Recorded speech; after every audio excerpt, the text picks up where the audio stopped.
Today we're going to be looking at a melee Amara build. I'm not going to say it's the best build because I believe that the term best is subjective. You can have a high DPS build, but a lot of the time that isn't necessarily the most fun. You're kidding me! It depends on the person, obviously, but anyways, more about the build. This build is mainly a mobbing build, but it can do really good damage against the majority of bosses. As we get into the gear and skills more, I'll mention where it falls short. We're going to start off by looking at the gear. The butt plug is the first thing I'm going to mention because it's a pretty important part of this build. This gun is given as a quest reward for completing the optional objective during the dump on dump truck mission. Per the gun card, this gun provides an additional 110% melee damage, but after some testing it doesn't work the same way the other bladed weapons do. The melee damage from other bladed weapons is additive with roid damage, Amara's melee boosting skills, relics, pretty much everything. But the butt plug is not, and I can't nail down the math on this thing, so if any of you guys know how the formula works, please let me know. As far as I know, it's the strongest melee weapon in the game. It outdamages an anointed face puncher with 200% additional melee damage after a phase slam, provided you have a whole bunch of other melee buffs. The anointed face puncher would deal more damage if you had no skill points or gear that boosts melee damage, but that is not the case here. The butt plug is going to be the melee weapon of choice, and with it in your hands, meleeing an enemy from behind will deal double the damage as a normal melee hit would. It's not always easy to get to an enemy's backside, but try if you can. Other than this, you'll want high DPS elemental weapons, one that can take out shields and one that can take out armor. Now radiation is not as good as shock against shields, but it is neutral in normal mode and gets a bonus in TVHM, so I have a radiation butcher for shields and a corrosive damned, which works pretty well against armor. The fourth weapon slot just kind of exists. Depending on what I'm fighting, I'll try a bunch of different things out here. For gear, the Brawler Ward is the best in slot melee shield. It's a 300% melee damage increase, and I believe you can get an anointed version that gives additional melee damage after using Phase Slam. That doesn't really matter that much for this build because I don't use Phase Slam, but it's still just a strong shield. The class mod I'm running with is a Legendary Breaker class mod. It gives bonuses to personal space, find your center, and jab cross, and additionally grants damage reduction the closer you are to an enemy. For a grenade, I'm using It's Piss, which when thrown at an enemy will buff the damage they receive from all sources. Now the artifact here is essential to this build and is probably the majority of your DPS. It is the Unleash the Dragon artifact that drops from El Dragon Jr. in the Jacob's Estate. This relic will apply a fire dot every time you melee something, and the fire dot is very strong. It makes melee Amara and TVHM on Mayhem 3 a breeze. The only tough enemies are ones you can't apply fire dots to or are resistant to fire, but that's why you have other guns. This item is pretty much the core of this build and literally melts enemies. Before we look at the skill tree, I just want to note that the order I cover these skills is not the order I would take them while leveling. I'd rush Find Your Center while building Tankiness, then Blitz, and then Illuminated Fist so you'll have all of your melee damage bonuses. After that, it's just a matter of filling in the rest of the tree. So let's take a look at this thing. As for pretty much any melee Amara build, your main tree is going to be the Brawl tree. For the tier 1 skills, we're going to take 5 points in Root to Rise, which will increase your health by 40%, and it's going to make your health regen skills much more effective because they heal based on a percentage rather than a flat amount. Next, Personal Space for increased gun damage, dealing more damage the closer you are to enemies. There's 1 point here from the class mod I'm using, giving it a total of up to 48% bonus damage. The only time I really use weapons with this build is when I'm trying to take down a beefy shield or armor because I like to run with fire for my action skill element, and I'm not a fan of switching it in the middle of combat. The only real time I will switch is for a shield or armored boss. But keep in mind, if you want this build to be the most efficient, it is a good idea to take a second, pause, and switch your element. I took a point in Clarity because I had a few leftover points in the end, and as small of a number as 1% is, it's still nice to have some passive health regen when you're in between groups of mobs where you can just sit and heal before you're ready to go back in. In the next tier, we have Samsara. This is going to be your healing skill. You get up to 5 stacks which are gained whenever you damage an enemy with your action skill. It heals 5% of your missing health per stack for up to 25%. And yes, missing health, not max health like the tooltip says. I've tested this and I'll probably make another video showing this. Regardless, it's still a crazy amount of healing. The extra 25% gun damage is also nice to have. After this, we have Helping Hands. This skill will give you damage reduction for 15 seconds after you use your action skill. This one suffers from diminishing returns, as the first point gives you 12% damage reduction, the second gives you 9%, then the next two give 7%, with the last one giving you 5%. Because the last one gives you 5%, I don't take a 5th point here, and I go with one with nature, which we'll see in a bit. In the next tier we have mindfulness.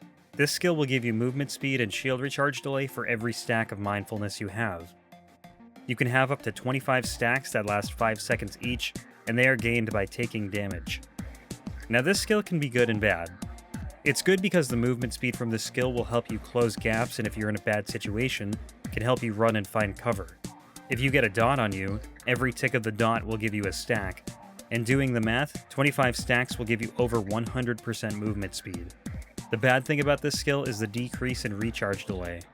This will make it harder to keep a Roid shield down, but you're probably going to be taking a lot of damage if you're face-tanking enemies, so it shouldn't matter that much. Your shield will be down a lot. After mindfulness, we have Find Your Center.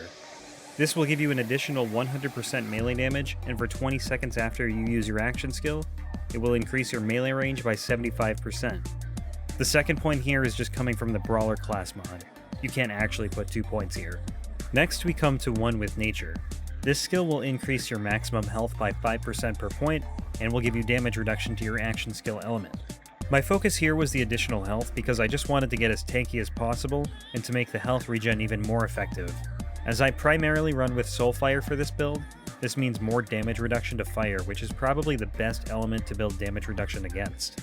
In the next tier, there's 3 points in Jab Cross from the Breaker class mod, but this build isn't designed around trying to deal action skill damage, so I didn't allocate anything here.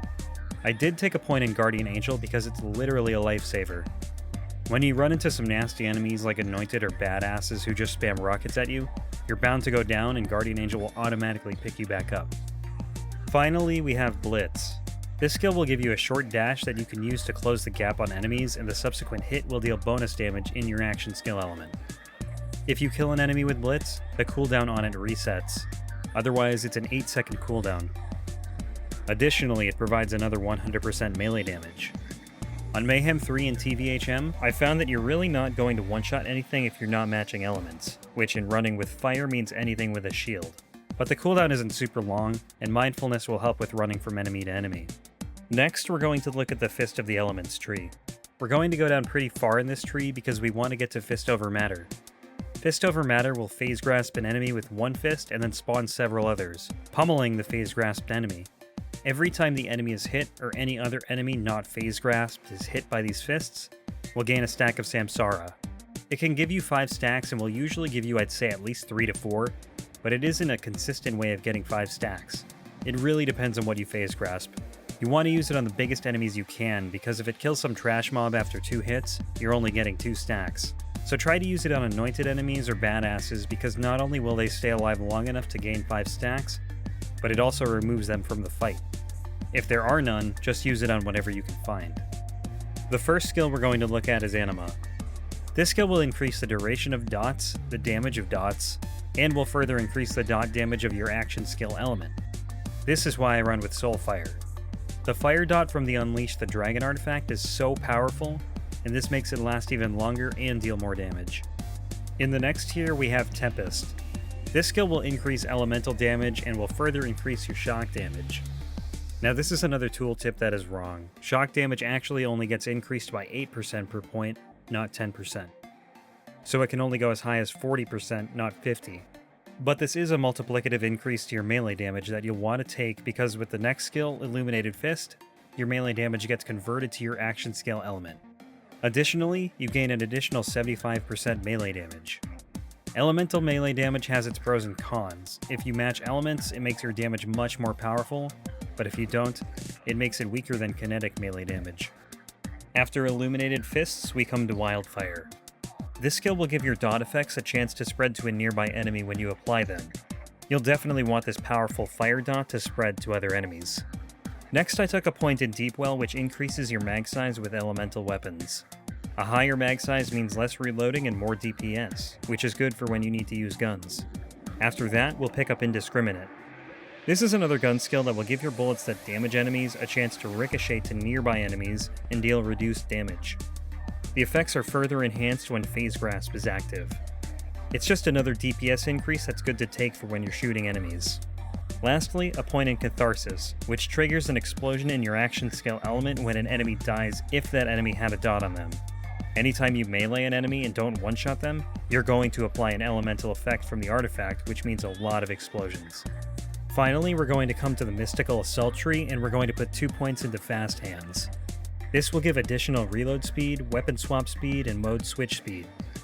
Reload speed is always nice to have, and the weapon swap speed is nice when you're swapping between weapons that will take out shields and armor, and then back to the butt plug when you're ready to melee.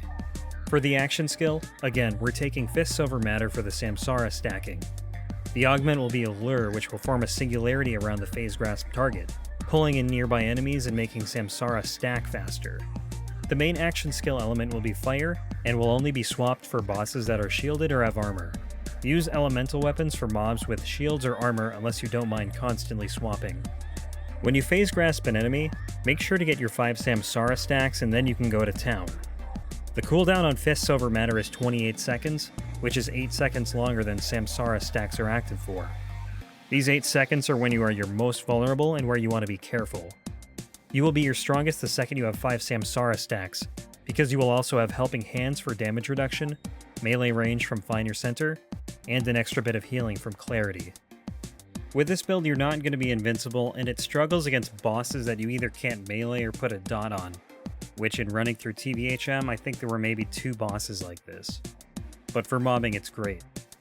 Certain anointed enemies are pretty annoying, namely Tinks and Militants, because you can't put dots on them, but I believe you can for all other anointed enemies. But hopefully if you get a chance to try out this build, it works for you.